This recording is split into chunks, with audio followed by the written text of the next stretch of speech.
senin toymadı. Oğul kıydın altıklan, kurşa varsın daşımız.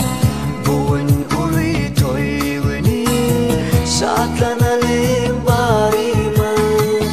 Benim atam kerelin, mehribanım balalam. Peygamber yaş toymadı, mutlu yarız kerelin. Benim atam kerelin, mehribanım balalam. Peygamber yaş toymadı, mutlu yarız kerelin.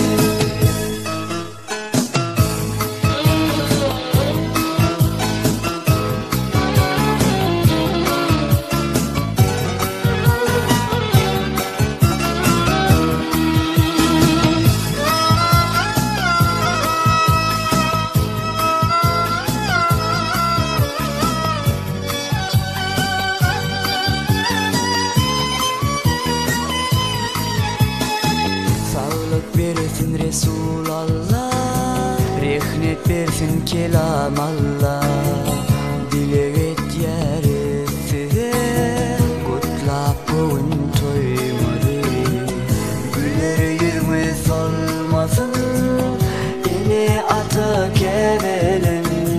Aydım aytyan men bugün, kutlap sizin toymadı. Benim atam kevelim, mehribanım balalam. Peygamber yaş toymadı, kutlu yarız kevelim. Benim atam kevelim, mehribanım balalam. Peygamber yaş toymadı, kutlu yarız kevelim.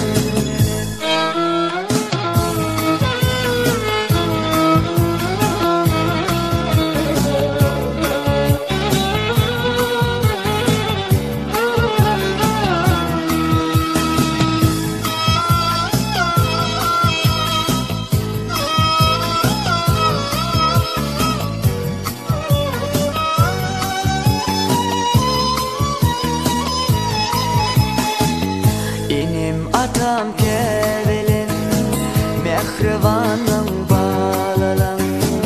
Peygamber yaş toymadı, mutlu yarız kevelim. Benim atam kevelim, mehribanım balalam. Peygamber yaş toymadı, mutlu yarız kevelim.